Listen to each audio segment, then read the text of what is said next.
that resonates not only on St. Lucian shores, but even in the wider Caribbean. People are speaking very glowingly about our government's intervention in terms of increasing pension and pension benefits.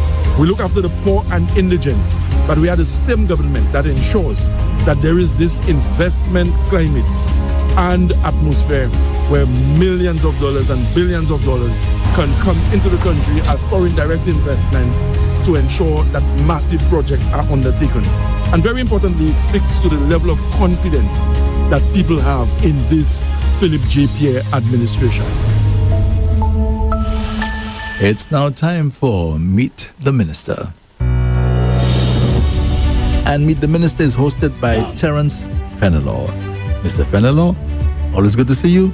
Good morning and welcome. Good morning, Brother Andre. Good morning, your listeners on 95.9 FM. Right. Don't worry, we're working on it. Rev-Up Slu. Those who are here and in the diaspora. And we always have to shout out our people in Soufrière. Especially, I don't know why, Andre. That's your area, right? Special interest. Actually, I'll be down in that area tomorrow. Again. Andre, Emma must watch her back. Like this, It's nice to be back, Andre. It's nice to be back, Andre. It's always good to be on Rev-Up. But today we have a special guest, the Minister of Education. We'll come to him in a while. The Honorable Sean Edward. Sean again? I don't know what his surname, I don't know if it's Sean Edward or Sean again, but he's with us today. Andre, anything we need to clear up? Because usually the producer tell me the first 5 minutes, that's mine. Yeah. I'm at large. Yeah, well, let me just get your take on something, right? I was asking the folks on Meet the Opposition that question yesterday. I keep hearing the politicians bring up stuff that happened years ago. Yeah. And my question was, with a new crop of members of a particular party who have nothing to do with what happened years ago, it seems as though, like, the sins of the fathers following the children. And I was asking, is that right? Because I hear both sides doing it. The Labour Party did this how many years ago, or the Flambeau did it. Is that fair? Is that fair to the new crop? Well, the it new depends, crop. Andre, it depends. First of all, Andre, if you tie up the lands in for 99 years, that's a serious issue, Andre. You can't move forward. So there are things you have to remind the people of. So if you fought lands... No, but you're blaming the current crop. But they chose to associate themselves. No, but I'm sorry, Mr. Fernando. But they move back and forth. They go through to different parties. Right, Mr. Edward? They who knows when Mr. Edward be the next 5 years? So I believe there are two sides to that particular coin. I agree that persons who probably are not associated with some of the things that happened maybe long before they were born should not be held responsible. But in politics, you are not in this thing on your own. You're part of a team. Mm-hmm. And by association, you have to take responsibility for some of the things that happened under the aegis of your party. But if you ask me personally, I believe there is an opportunity for us to make a fresh start and to allow the politics to be a lot more constructive than it is at the moment. If I were to give you my frank assessment in terms of who is chiefly responsible, you'll probably think I'm biased.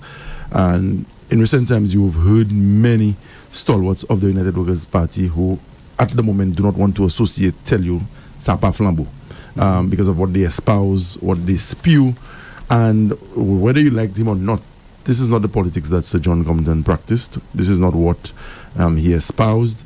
And there is a new breed that has emerged, and it's a politics of character assassination.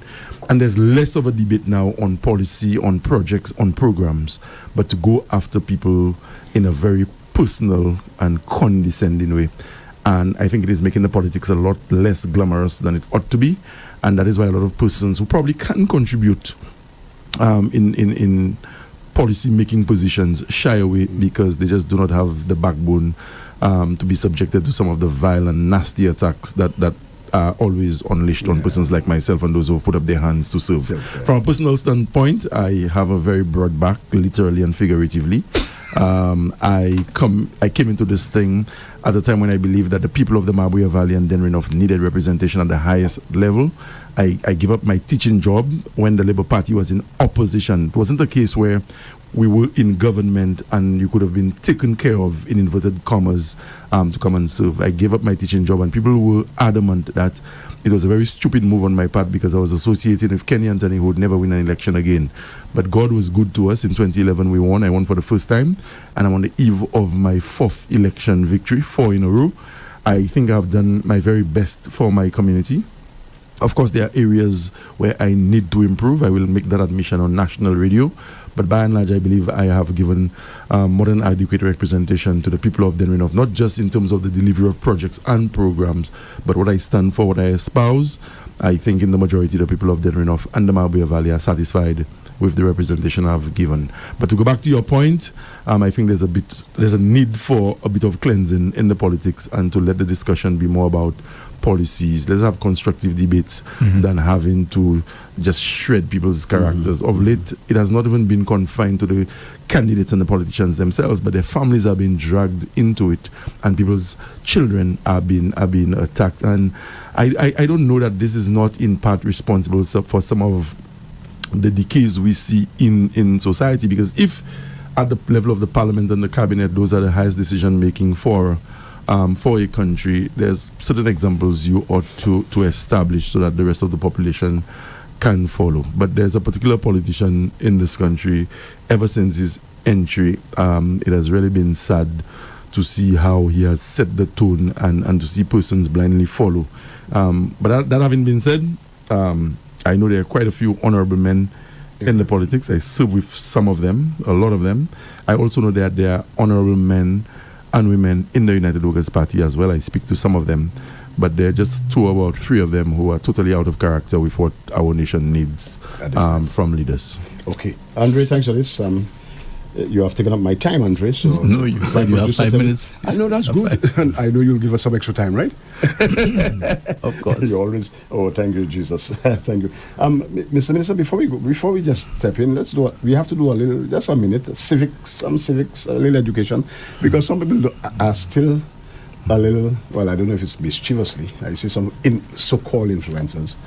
The parliament has been prorogued. That means that's the legislative arm of the government. Yes. Can no longer meet. Yes. But government continues. But the executive arm continues. So as I speak here today, I cannot go to parliament and attend any sitting as the elected MP for Denrinoff, because the parliament has been dissolved, to use an everyday word. But the executive continues, and I see there this morning as the Minister for Education, notwithstanding parliament can no longer meet during this term. As a matter of fact, I just came from the Ministry of Education, where I had a very brief conversation with the Chief Education Officer, as well as the Permanent Secretary, to ensure there's continuity, and that whatever happens now during this campaign period is not at variance with the policies of the Philip J.P. administration. I just told the PS a while ago, and the Chief, that we are receiving complaints where some school principals are denying political organizations use of schools. And I'm saying elections or the electoral process, I mean, this is something that is very sacred and important. This is the process by which you choose the government of the day. Right. And why would you want to posture and prevent people from using a school building to train election day workers? I mean, I just don't understand it. And that is why when I speak to principals, and even the theme that they had for their own conference, which spoke to the future ready principal, I mean, you cannot just be of a mindset that only sees instructional delivery at the school level.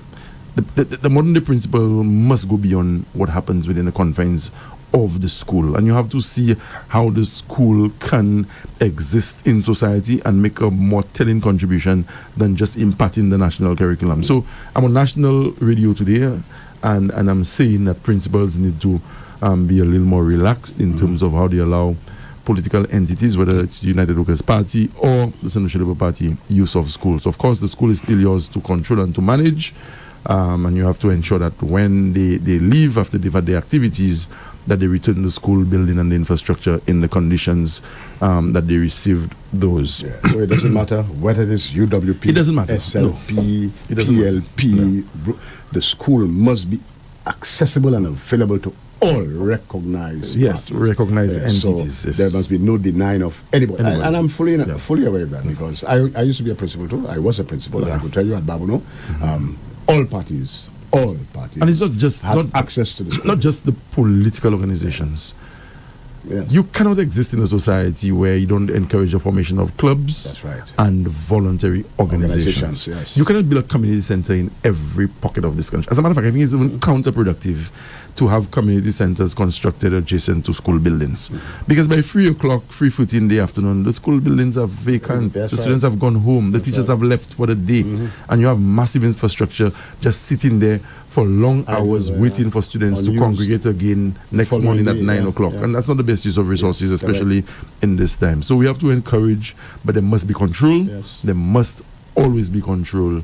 And I believe we have to encourage principals. Well, I could report to you, Mr. Minister, at Babuno, the Minibus Association, Babuno Secondary was the headquarters. Very well. The quadrille dancers, the church groups, etc. That's what they met, and that, they had to. You have to make the school available and accessible to people, because that's how you foster links, and All right, Mr. Minister, we have cleared up this little civics education, so people who think because I saw a post that you are handing over to whom there is no more government.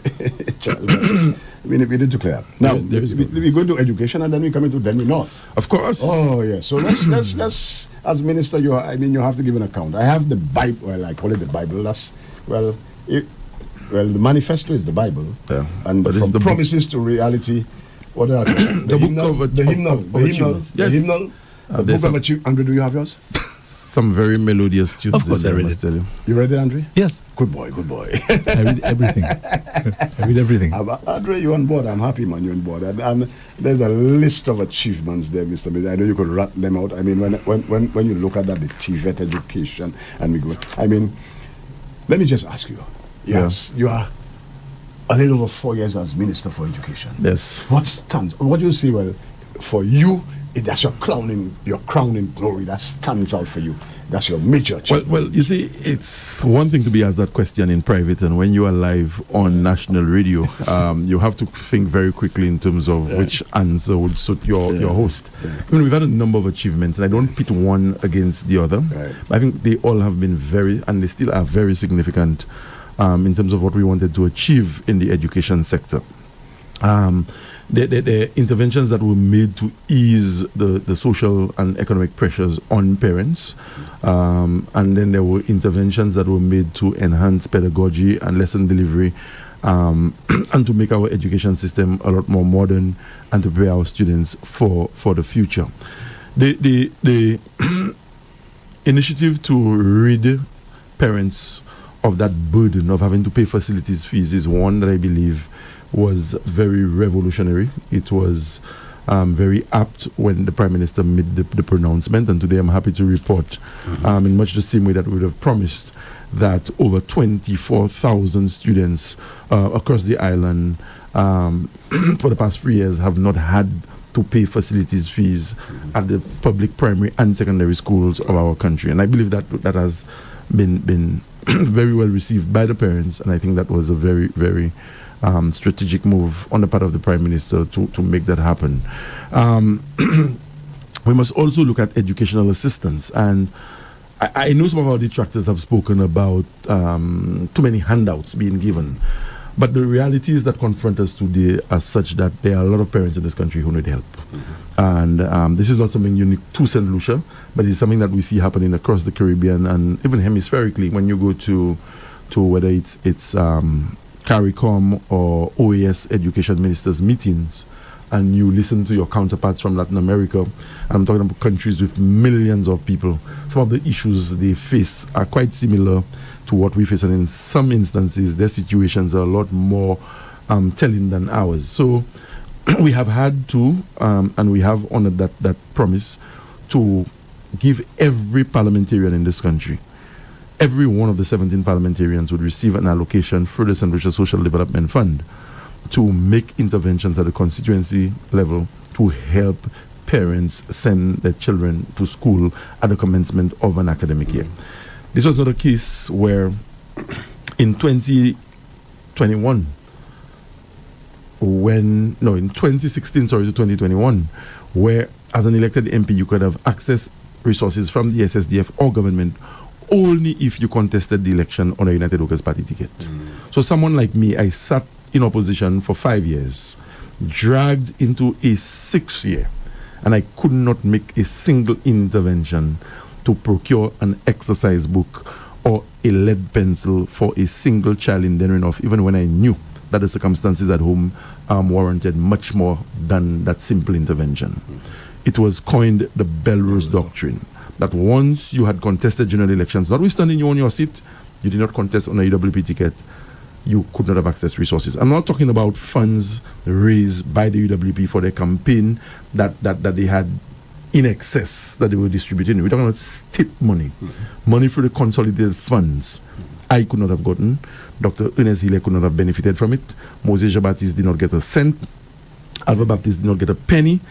Kenny Anthony did not get $1. And Philip J. Pierre did not even smell a penny from that money. And that was victimization being institutionalized in government. We spoke about it, we made noise, we amplified our voices. For some persons, there was nothing wrong with that because it was their party in government. Philip J. Pierre came in and he insisted from day one that every elected member of parliament, and parliament is the highest decision-making forum in the country, that is where you enact legislation, you make laws.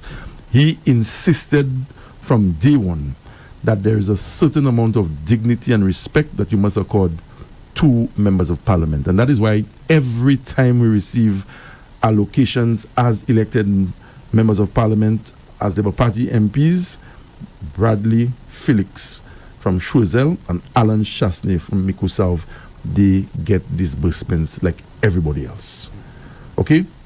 So that, I know I segued a bit, but that was just to underscore the fact that every sitting parliamentarian receives an allocation where they can make an intervention.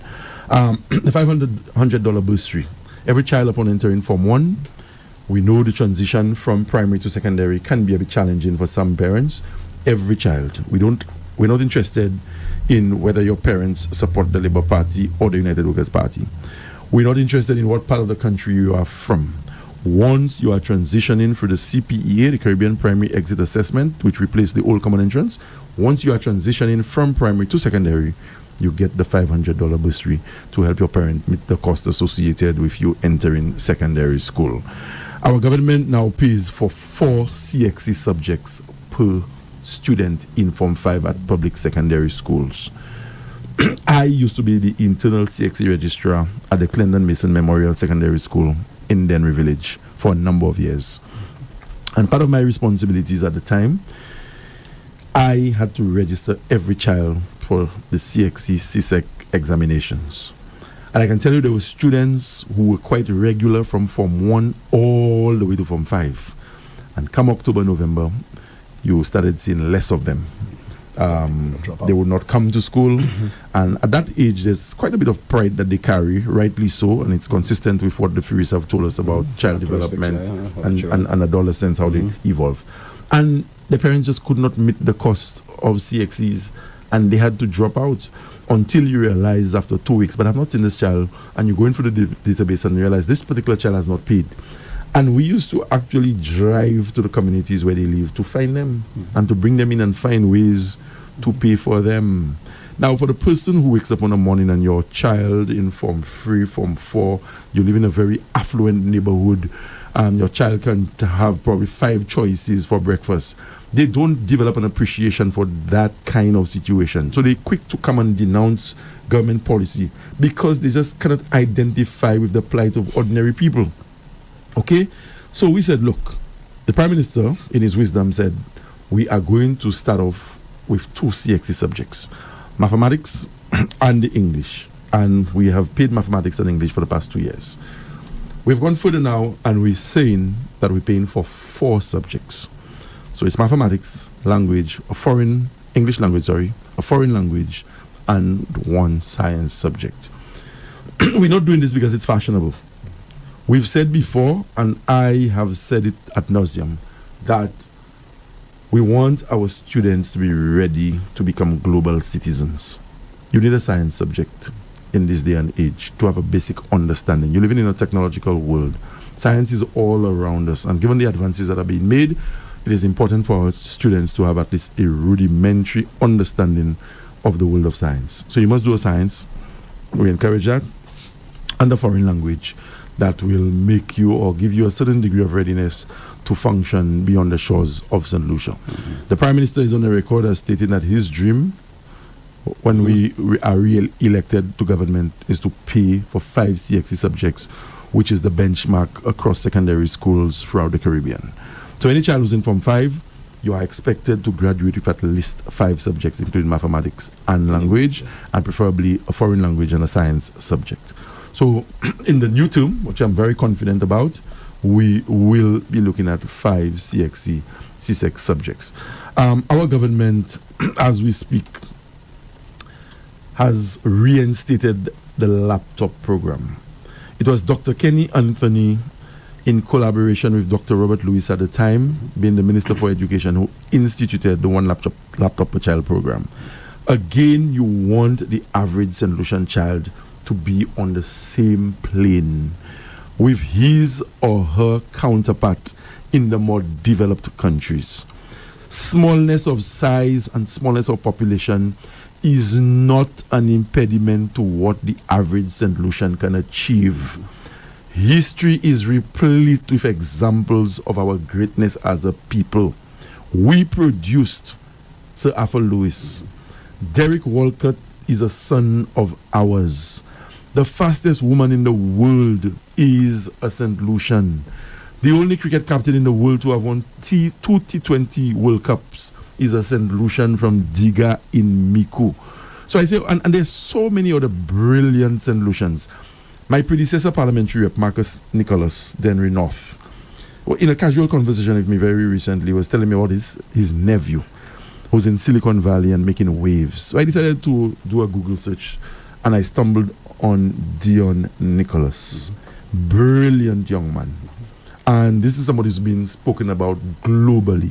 And there's so many others like him, young like him, and even older ones, who are blazing the trail internationally from St. Lucia.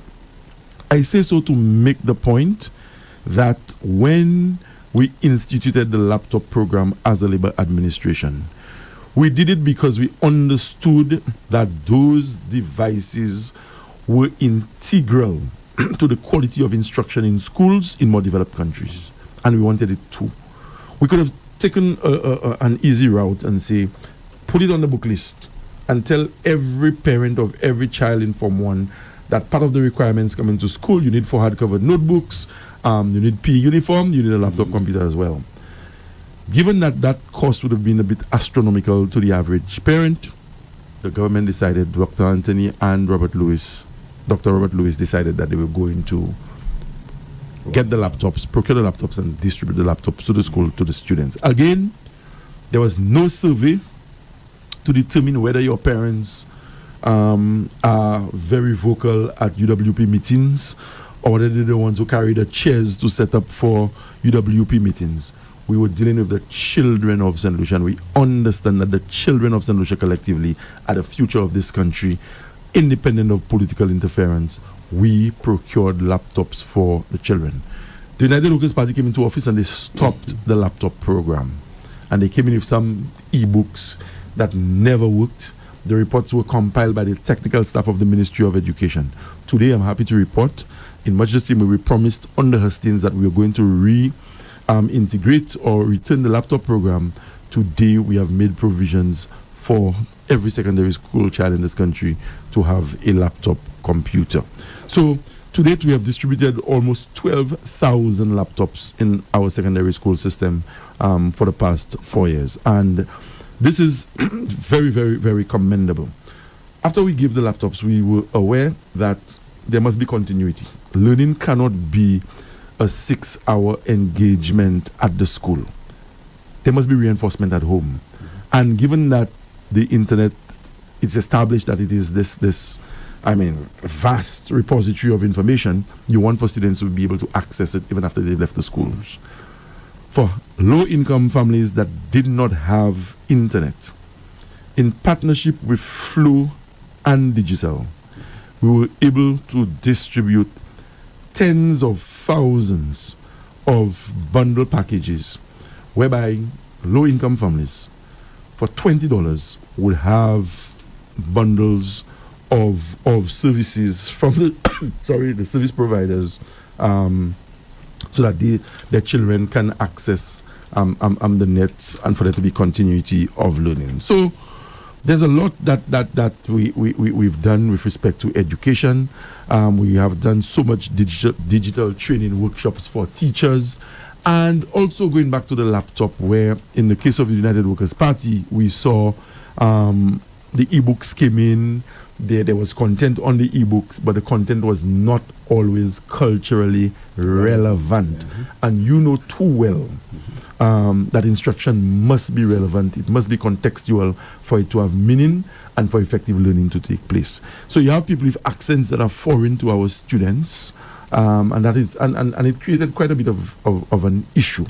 I inherited that when I came in as Minister for Education.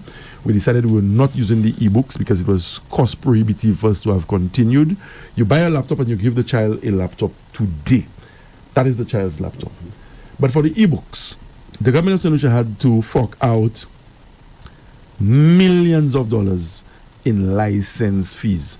So that even when the devices were faulty, the government was required to pay license fees for using the devices and the contents that were uploaded onto those devices. What did we do? We used the staff at Kamdu and some of our IT professionals in schools, and we were able to develop curricula for several subjects that are being uploaded to the laptop devices for the Chromebooks for our students.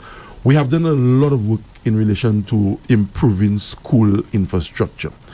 We got some monies from the Afri-Exim Bank, over $20 million, and we were able to touch scores of schools.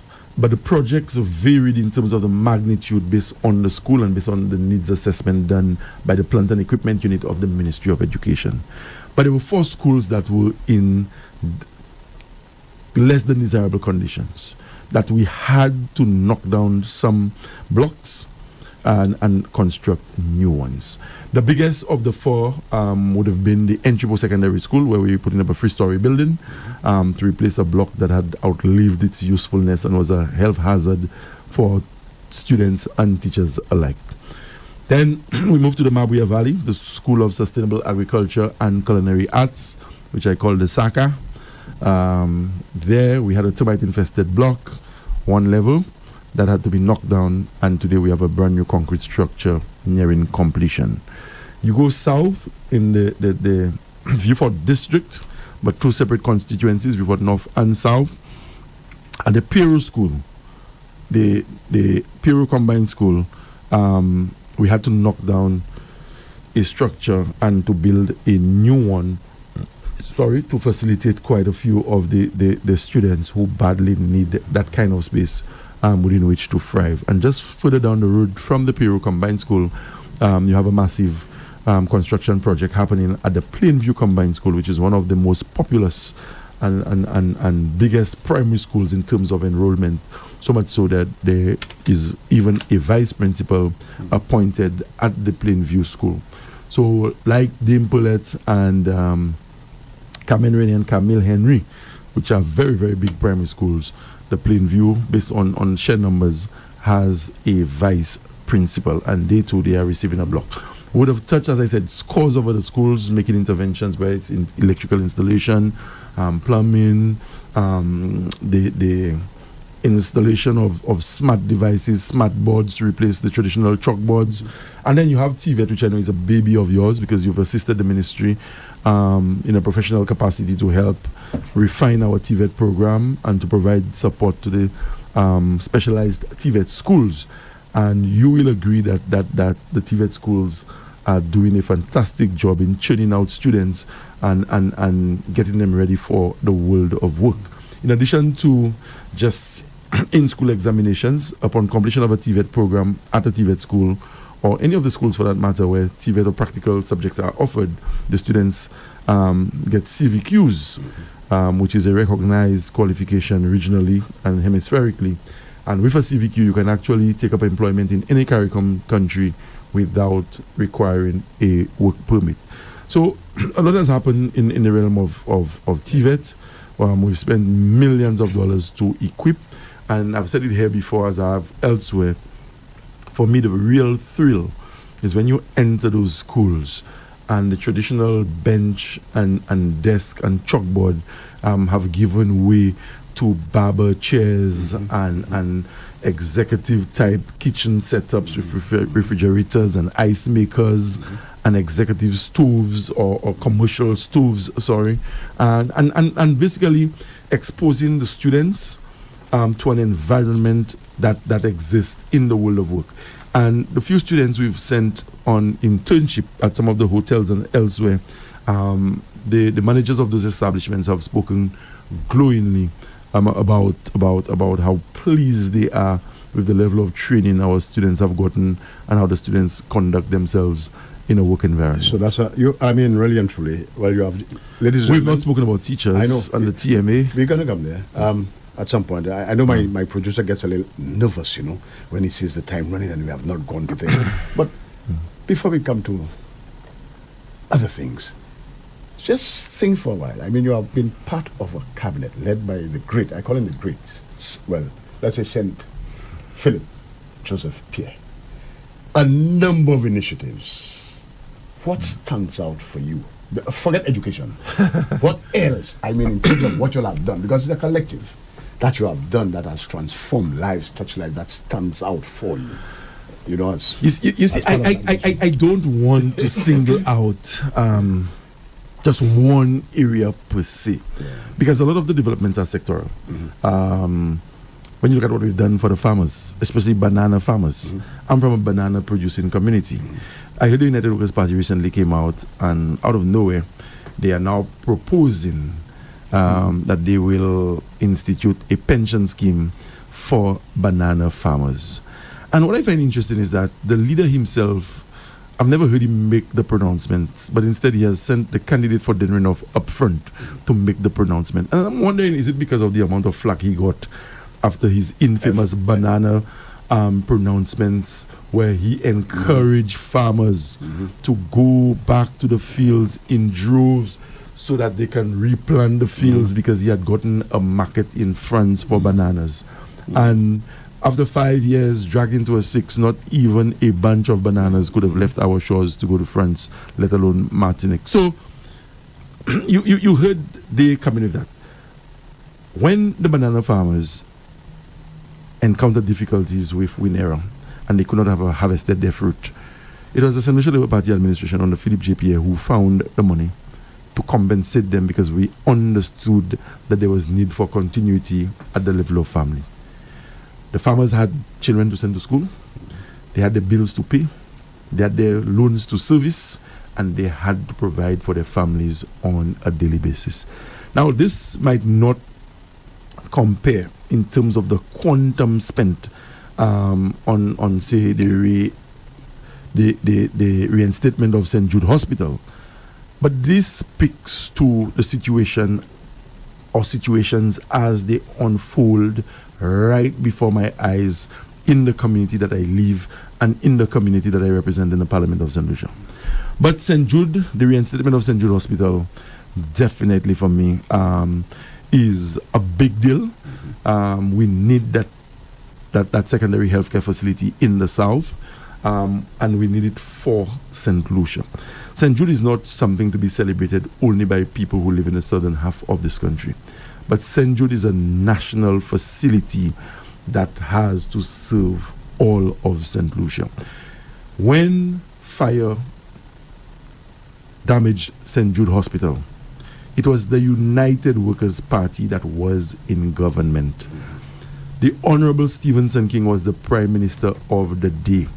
And almost immediately, he began reconstruction of the hospital, collaborated with whichever international agencies and friendly governments that he had to. The opposition, led by Dr. Kenny Anthony, was very supportive, and reconstruction started. There was a change of government, and Dr. Anthony replaced Stephenson King as Prime Minister. And without fail, Dr. Anthony continued the reconstruction process. And there came the elections of 2016. Alan Shastney was Prime Minister. And he stopped the project. He did not suspend, because suspend would suggest a much shorter period of time. Not for 3 weeks. Not for 3 months where he could have said, well, look, we've just come in. Let me do a thorough assessment of what has been done. Let me look at the various plans and to see if there's an alternative. But for 3 years, not a single nail was driven in a sheet of plywood at St. Jude Hospital for 3 years. And whilst he would have suspended the work that Dr. Anthony and Stevenson King would have started, given the urgency of the need for a hospital down there, 3 years he suspended, but night and day, shifts, backhoes, excavators, tractors, 10-wheeler trucks are busy disturbing the peace in Viewfort, preparing facilities for horses to come and gallop. But you would not fix the hospital. And on the eve of an election, when you're caught with your proverbial pants down, you want to just put up a box with cladding and fool people and tell them that's a modern hospital you're building. And the inside is hollow, empty, no partitions. As they say in Creole, quez. No plumbing, no electric. Nothing at all. But we've come back and we're saying that we gave a commitment that we were going to reinstate St. Jude. And that is exactly what we are doing. That's exactly what we have done. And I saw a quote on social media yesterday. You have heard the opposition tell you that the building at St. Jude is not fit for a hospital. A stadium constructed for track and field and football has been housing a hospital for more than 10 years. But you tell me a building constructed as a hospital is not good for a hospital, but you can stay in a stadium for 10 years? As they say, make that make sense. That's right. And that's the kind of foolishness the United Workers' Party want to spew and want to advance on the eve of an election. And I know St. Lucians will not make the mistake of voting the United Workers' Party. And if not the United Workers' Party, at least what constitutes modern day UWP? Yeah. I mean, when you do a historical analysis of the personalities that would have graced our national political landscape, some of the most towering political figures were United Workers' Party representatives: George Mallet, Sir John Compton, Alan Bousquet, Henry Giraudy. People, you may not have agreed with them from what I hear from the previous generation, but they commanded respect and they did their thing with a certain degree of class. But what you see now is a bunch of individuals who have hijacked a symbol and a color and they masquerading as United Workers' Party, and what they espouse, what they postulate and they put forward is not in keeping with the philosophy of the United Workers' Party. Andre, can we buy an hour? Can we buy an hour? Can we buy an hour? Can we? I don't know if my producer or you. Have a checkbook with you? Yeah, no, I really thought, I understand, but let me just say, I really thought one of the things you have mentioned is that the institute implementation of the minimum wage. Yes, like I said, yeah. We can take 20 different ones, and anyone can stand as perhaps the most important. And that's why I prefaced my response by telling you some of it is sectoral. So what you have for the farming sector, the education sector, the health sector, the working class of this country, public officers, and let us not forget, I heard an interview last night where a former prime minister, when he was asked, is there any area where you believe Prime Minister Pierre probably could have done a lot more? And he said he probably needs to do a little more for the middle class because the middle class is the engine of growth and they're the ones who go into private business. And nobody can fault the middle class for the role that they have to play. But I think a lot has been done for the middle class. When you look at the tax regime that we have put in place, and all. I mean, the corporate community in this country was owing the government hundreds of millions of dollars in taxes, whether it's taxes not paid or penalties for not complying or conforming with the tax rules or the tax laws of this country. We came in as an administration, and in typical Philip Pierre fashion, wanting to make a fresh start. Some persons might not chide me, but a fresh start or a clean break, and he decided that he was going to waive the penalties. There was an amnesty period to give local businesses time to reorganize and to start afresh and to work with the government. We have made it possible for public servants to go into the banks and get mortgages at significantly lower rates than they would have if the government had not instituted a policy to give a break to public servants as far as housing and the setting up of families is concerned. Our government is the same government that would reinstate the distress fund. Now, for somebody, what is the distress fund? Maybe just $2 million in a budget, and that's what the average solution can spend or has in the form of property. And somebody will say this is insignificant. But the distress fund, if you understand how it works, there are hundreds of St. Lucians, young and old, who work for a long time to be able to buy 15 sheets of plywood to construct a home. A home. And there's a fundamental difference between a house and a home. Yes, A home is more than just the physical structure. You can have a concrete building there and it's not a home, it's just a house. And you can have a plywood structure which is a home. It provides shelter and there's a love that characterizes the disposition of those who occupy that space. People would work for a significant period of time. Buy 15 sheets of plywood, 10 sheets of plywood and knock them together and they're comfortable. They are at peace with themselves. Now this is not ideal as far as resilient housing infrastructure is concerned. But that is better than having people homeless on the streets. So they would have saved, whether they're working at a hotel or they're teachers, it doesn't matter where, or whether they do menial work, but they've been able to construct a house for themselves. And then whilst in the garden, they get a distressing call that your house is up in flames or has just been burned down to the ground. And they have nobody to turn to because those plywood structures are not insured. And they don't know where to start. With the distress fund, you get a check once there's a fire report certified by the office of the chief fire officer or his subordinates. There's a police report and a letter from your MP, whether he's red, yellow, or independent, and you write to the office of the Prime Minister stating a claim. And in quick time, you are processed, and the Prime Minister doesn't push his hand in his pocket and tell you, look, $20,000, you know. There's a process, and the check goes or is prepared by the Treasury. There's transparency, there's accountability, and that method is in keeping with good governance principles. And in quick time, you're able to put something up again for yourself and your children. And that is significant. The government that does that, the government that increases the minimum wage and looking after the indigent and the poor, and we have the STEP program, as some people say, is the same government, the same Honorable Philip J.P. as Prime Minister, who can govern in such a way that investors are more than confident to bring in billions of dollars in St. Lucia at a time when there's so much instability as a result of global geopolitical developments. And that is significant. And when you are a government and you are governing well, you must be in a position where you can program for people irrespective of their station in life. And that is what we've done well. So we have looked after the marginalized. We are creating the enabling environment for business and investment to thrive. And we have looked at public servants. We have given more allowances to the police than ever before. And just name it, every sector has been touched. People have attempted to hit our government on national security. Nobody has done more for the police than this Philip J.P. administration. Never. And I'm inclined to say nowhere in the OECS, comparatively speaking, that the government has done so much for law enforcement in this country.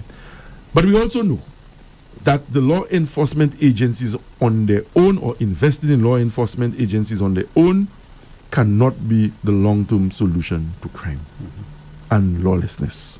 And that is why there must be a nexus between giving the police equipment and to use moral suasion and public education starting at the school level. We have to begin to teach our preschoolers, and I'm coming to universal early childhood education in a minute. We have to teach them wrong from right very early. That is where it starts, at the primary level, the secondary level. And when I address students at assembly at the secondary schools, and they want to play the macho and they can take on teachers because they're teenagers or they're more physically imposing, I say to them, you are in contravention of the school rules today. The principal might suspend you for a day or two, or the chief education officer might make an intervention to get you out for a week. When you graduate in a few months' time and you are no longer in school and you transgress the laws of society, you're not going to the principal's office, you're going to the police station. You won't be put on detention, you might be going to Bodley. And that is why we have to encourage our children from very early to conform to rules. Rules are not in schools because somebody just wants to be smart. We're preparing our children for tomorrow, for the world of work, to be the leaders of tomorrow. And so they have to conform at a very early age. But I have so much to say. I'm mixing up the responses. No, that's fine. Keeping an eye on my... No, let's because I want Andre to be kind to us. I don't want him to kick us out. You've said that 4 times, and Andre has not budged you. No. So I'm trying to soften him up. Okay. No, let's go to it. Where did you get these trucks from? The trucks. Oh, the trucks are... Because now we get into the more exciting part of the discussion. Yeah. I must tell you, I take particular pride in being the parliamentary rep for Denrenoff. Yes. When you look at where I came from, very humble beginnings, single parent family. The house that I actually was living in when I became a minister of government, if I show you a photo of it, you won't believe. But I was never perturbed by the material things that surrounded me. I think the real me comes from within, and the values that my mother would have instilled in me as a laborer, worked for several decades on a farm, and that's how she was able to feed her children and to put us where we are at today. I still see myself as work in progress. I'm not a finished product by any stretch of the imagination. And when an opportunity came, I did put up my hand to represent Denrenoff. I had already immersed myself in the business of community from Form 4. I was already president of a club. I was on the Mabuya Valley Fun Sports Council. I played youth cricket for St. Lucia, and I was a very decent opening batsman that I impressed Windward Islands selectors sufficiently whilst playing for St. Lucia that I was the opening batsman for the Windward Islands. I didn't go on further to become the opening batsman for the West Indies because I had other interests. But fast track to where I'm at today, I was a teacher. I served several organizations in the Mabuya Valley. So when the time came for me to transition from community representation at the St. Lucia Football Association or the Board of Management of Cricket Association, it was a very seamless transition. And it's not by coincidence that I now sit as the longest serving member of parliament for Denrenoff in history.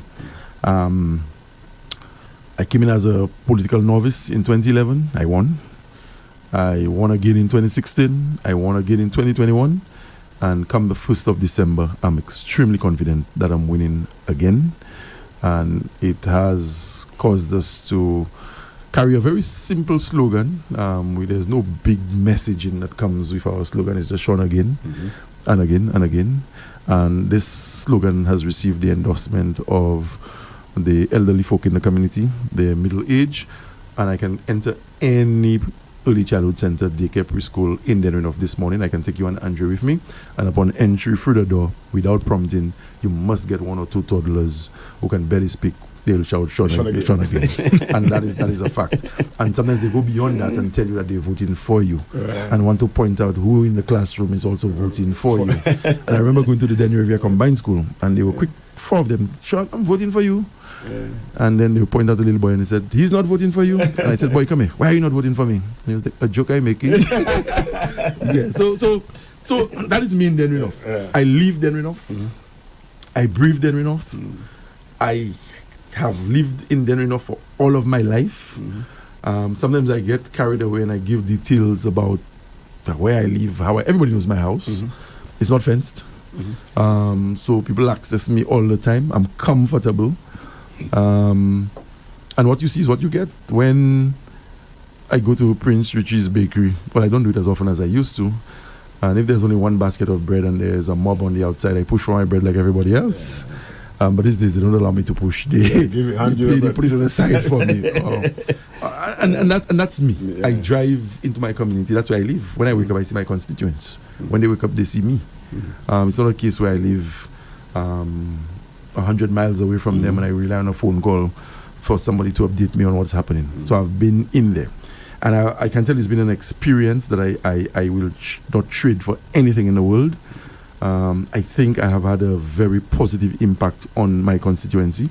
Like anybody else, I've not done everything I ought to have done, but I believe I have given the profile of our community a bit of a lift if not everywhere, certainly in the parliament of our country and in the cabinet for that matter. The Honorable Philip J. Pierre is a very meticulous man. When he puts his cabinet together, he knows exactly what he is assigning to whom based on your strengths, your weaknesses, your expertise, etc. So it's not coincidental that I'm carrying the Ministry of Education, which is a sizable portfolio on its own, and then it is complemented by the very cumbersome sustainable development portfolio, which deals with climate change, biodiversity restoration, solid waste management, hazardous waste, and just a lot of other emerging areas. And if you ask me, I will tell you that I think I've acquitted myself very nicely in the combined portfolios. I think I've provided very good ministerial and political oversight for the state entities, statutory, that is, in my ministerial purview, the South Always Community College, the Pitton Management Area, the NSDC, Solid Waste Management Authority. All of those are still within my ministerial remit, and I think I've done sufficiently well in the circumstances. So, on the eve of an election, I think my national profile is favorable from what I'm getting from the average person when I walk the streets of Castries or they meet me in any public space.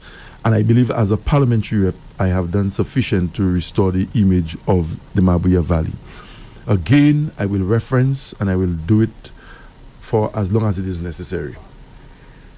Between 2016 and 2021, I could not construct a concrete drain as the parliamentary rep the length of this table. I could not have purchased one sheet of ply, T111, whether treated or untreated, to help an elderly person. Use your phrase, man. block one hole in thing. Patricia acheté yon sac ciment. And when I drove from Denier Rivière, where I live and I've lived and where I was born, to Castries, the parliament, I would drive past at least 4, if not 5 hardwares. And I could not buy a bag of cement to make an intervention in the form of a project. And this must be documented as one of the worst atrocities against sitting parliamentarians in this country. And that was instituted by Alan Chastney and his government. He has changed himself. Well, the ballot box will let us know if he has changed or if he hasn't so changed. What kind of people have done enough look forward to? No, the people of Denrinoff we are well mobilized. I mean, we had a whistle stop last night, which has taken social media by storm, and there's no extra mobilization effort. And this is what you get when you stick with your people through thick and thin. You cannot be a parliamentarian who you desert your people for 2-3 years in ministerial work, doing your own thing at the expense of your constituency. You must. And you must always remember that it is your constituents who voted for you, and that is half of the process to get you into the cabinet. The selection of the cabinet is strictly the purview of the Prime Minister. He decides who's in cabinet and who's not. But when you have this delivered a seat, you are giving yourself an advantage when you go before the Prime Minister for you to be appointed to the cabinet. And that is what I've been able to do. And I want to thank Prime Minister Pierre for having confidence in my ability to serve in a very demanding capacity in his cabinet. He has also, on 21 occasions when he's not in the country, he has written to the Governor General to appoint me as acting Prime Minister on 21 occasions. And I think he's been satisfied with how I've represented his interest and look after his affairs in his absence, with some degree of administration. Now, let us be fair to our callers, Andre. Andre will allow us a number of calls. Okay. You know, give you 10 minutes. He'll give us 10 calls. So no, 10 minutes. 10 minutes. Andre is going to give the numbers. Sure. He's going to, you know. Yeah, sure. We're going to take some calls. Okay, the fixed line is 572-9710. 572-9710. Now you look your headphone. Or you can WhatsApp 287-0971. WhatsApp is 287-0971. We already have somebody on the line. All right, good morning. Thanks for calling with the minister. Let's have your question, please. Hello? Hello, sir. Good morning. Yeah, good morning. Good morning, Mr. Felino. Good morning, Mr. Sean. Good morning. And good morning, Mr. Paul. Good morning. Yeah, Mr. Sean, I have a situation. And I call you Wednesday, but you declined a call. I messaged you yesterday morning. You did not message me. I messaged you last night. But it's not like any favor I want from you. But like, I am a die-hard labor. And you know me from Denry Valley, Belmont, Pacat. Christopher? Yeah, exactly. So I myself, Andre can show you too. I just sent a video for Andre so he can show you. And my mother, you know my mother very well. Yes, I know. And my mother have a house, and like she already give them an how many message for assistance to help her in situation in her house. But no assistance, no. I don't know if he delivered a message. She gives Celine a message as well. Nothing. But like she find herself in a situation and say she will not vote. Nobody come to her house and vote and pick her up to go and vote. So I was calling you to go and talk to my mother, see if you can convince my mother to vote for you. But you denied the call, you never answer back, you never reply back to me and whatever. I was in a situation, and I can tell you, I had cancer. And like the same time, like you see, like when Donisha was going through all our situation, I didn't know I have it, and I was helping. Caller, you should refrain from mentioning other people's names and what they were going through. If somebody had an ailment, I don't think it's fair for you to come and call the person's name. But when I find myself, let us stick to your issues. When I find myself in my situation, I was calling him for courage and help. Like what to do or whatever. But thank God I was in Canada. I didn't have to go through all that. So, but like you deny my call and whatever. So like my sister, two of them say they will not vote because they were asking for help and they didn't get. So I don't know if what help they wanted. Your sister wanted a lamp on the pole. Yeah. Yes. And my other sister, Claudia Francisca. Yeah, because I am, like we all say, like both my father's side and my mother's side, all laboring. So that's my take. Thank you. And if you have a time, you can call me. We can discuss more. Thank you. All right. Thank you very much. Yes, I know the caller very, very well. As a matter of fact, he's a former classmate of mine, Christopher. They call him Pacat from Belmont. Ferdinand, I want you to look at this phone and tell me how many contacts you see in this phone. And I'm giving you permission on air to read it. 5,872. Wow. Andrew, you can verify. Wow. 5,872 contacts in my phone, the very top. Yes. On any given day, before I leave home at 7:30 in the morning, I would probably have 40-something missed calls before 7:30. And for the day, it goes up to the hundreds. I have said to my constituents that I service them through my constituency office. I take the calls when I can, but it is virtually impossible to take every phone call. The other thing that happens when you're a politician is that your number finds itself in all odd places. I have gotten calls from jail overseas. I have gotten calls from down here. And sometimes for your own security, if the number is not one that is registered in your phone, there's a bit of apprehension to take the call, especially given the time of night that the call is coming from. And I'm not saying this caller called. Yeah. But I can show you again the call log and you'll see the number of missed calls. But the one thing that is undeniable is that when it is Wednesday and I'm available to be in the constituency office, because there are days on constituency day you're in the field, and there are days when you are in the office. Even when I tell my assistant that I'm seeing 40 people today, I end up going for lunch at 5 in the afternoon, lunch, and sit there and see everybody, even when the numbers are more than 100. So, and I've said to Denry North people that you cannot always conduct your affairs on the phone. And that doesn't go only for Denry North people, but a minister. On a Monday, we go into cabinet. Cabinet goes into the night. Phones are not allowed in Philip J. Pierre's cabinet room. So you take your phone, there's a box and a holding area, your phone stays there. Now, I'm not saying it happens in St. Lucia, but there are examples in other jurisdictions where people have come to cabinet with phones, they've recorded the proceedings of the cabinet, and it caused an entire government to fall. I'm not saying that this is the threat that we face, but there are some guidelines, some rules that have been instituted for our cabinet. So when somebody calls and says that I'm not taking their call or I'm not returning the call, sometimes it's virtually impossible given how a minister works, and not just Sean Edward. The one thing the staff at the Ministry of Education will tell you, anybody from Denry North, whether you're from Belmont, you're from Oleon, you're from Grand Ravine, you're from Lapel, Richmond, Denry, anywhere, once you get to the fourth floor of the Ministry of Education and you are a constituent of mine and you're there to see me, I can be in the most important meeting with the World Bank. I will take a break from that meeting, and they know that. The staff will tell you, and I will go and attend to my people.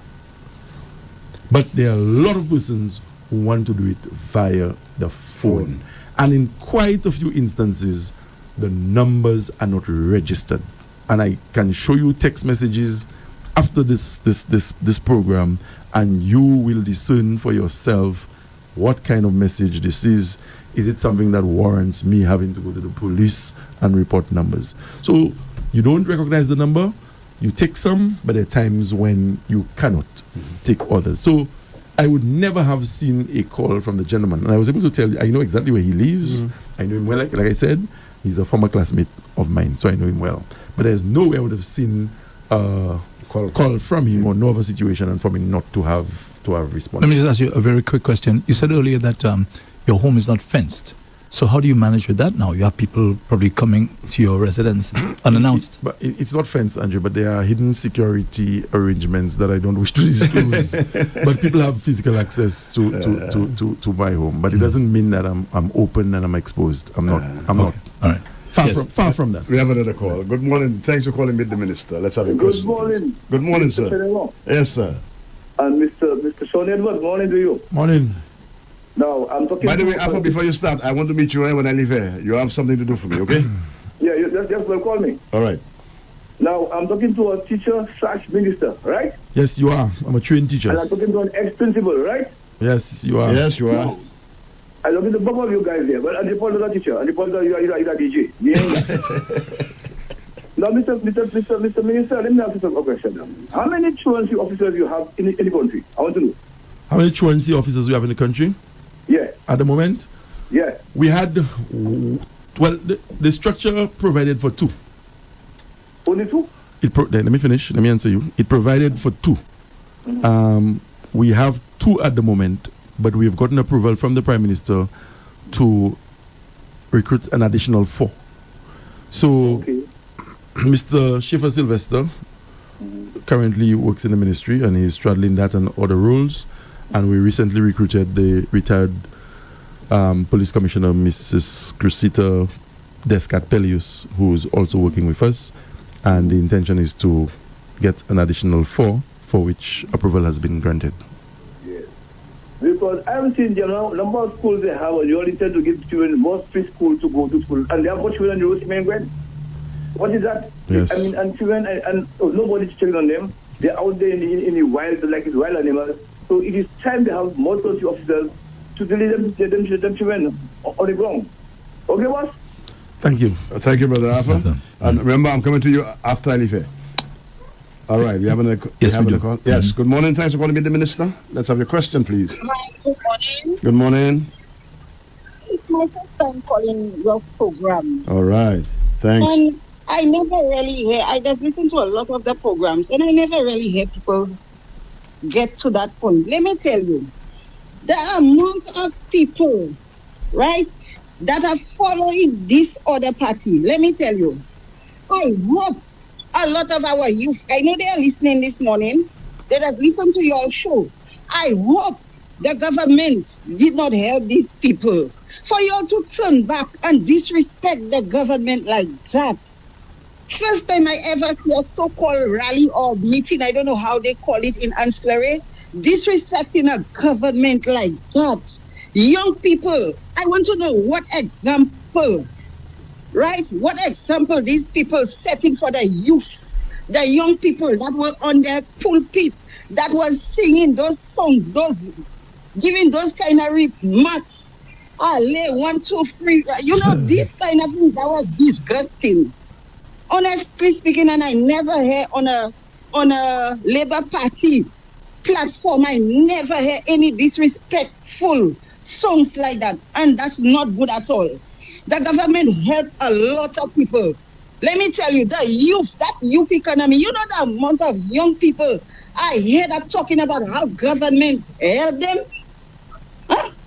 What's about the pensioners? I have my sister-in-law and she feeling happy to say when she go and take her little money, but she and her husband $1,700, that can do a good bit of things for them. You know, the scholarship, right? The fishermen, you know, investment in cleaning, energy, huh? Better pay. The growth of economy. I mean, these people, they're deaf. I'm very disappointed. I'm very much disappointed. And that's sad for our St. Lucian people. And you know what happened with our people? We black people, some of us, we forgetting too fast. We don't forget when people do good for us. You know the amount of people that even know how they would be able to organize a little business. And right now they have their own little business. Let me tell you, the media have to go out and look out for these people.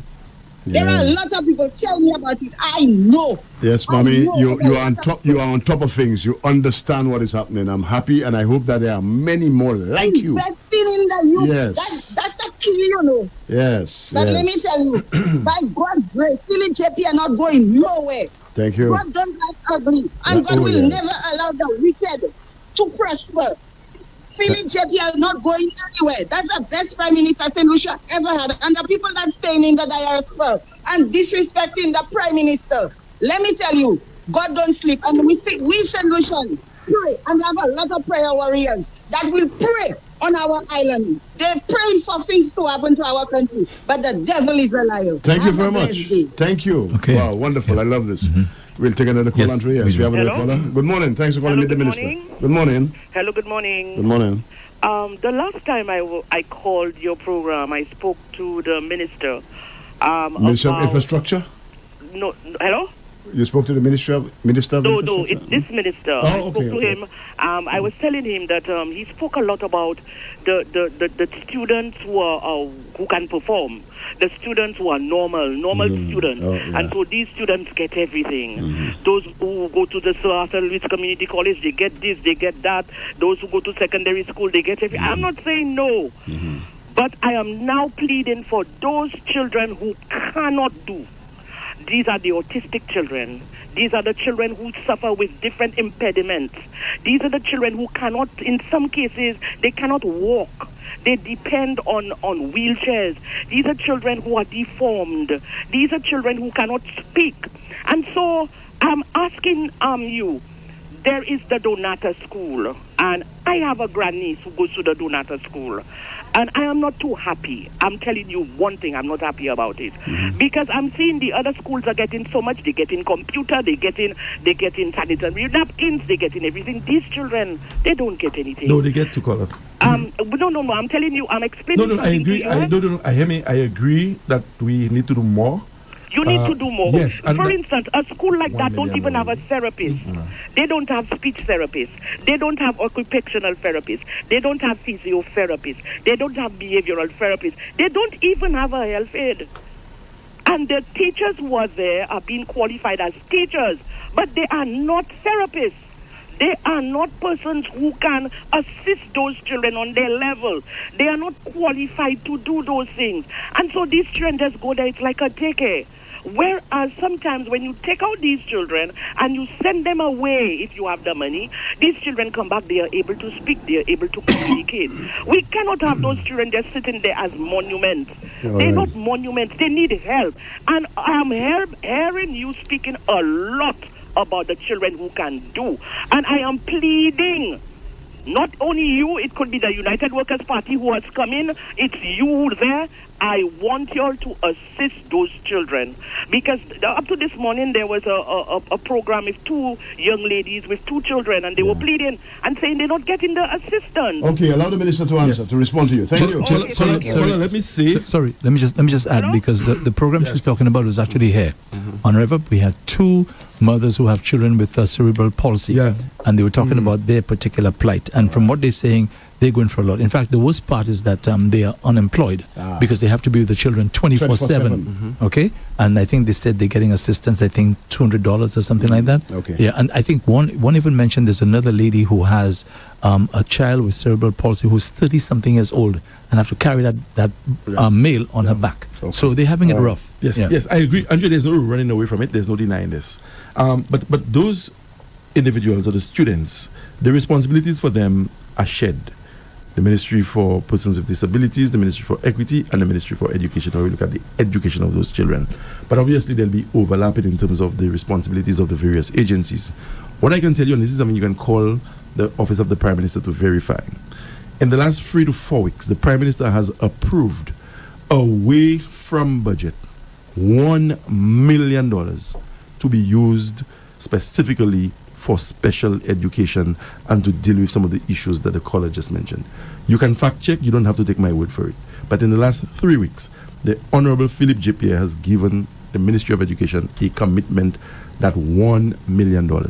Before I left the Ministry of Education this morning, you can call Kendall Kodra, the appointed Permanent Secretary in Education, and you can verify that only this morning, prior to coming here, we just called a professional PhD from, St. Lucian, who worked in Barbados and was providing some of those services to the Barbados government. She has returned home and her contract sits on the Permanent Secretary's desk only this morning. And I can show you the call log and you can see the times that the individual and I spoke and the permanent only this morning.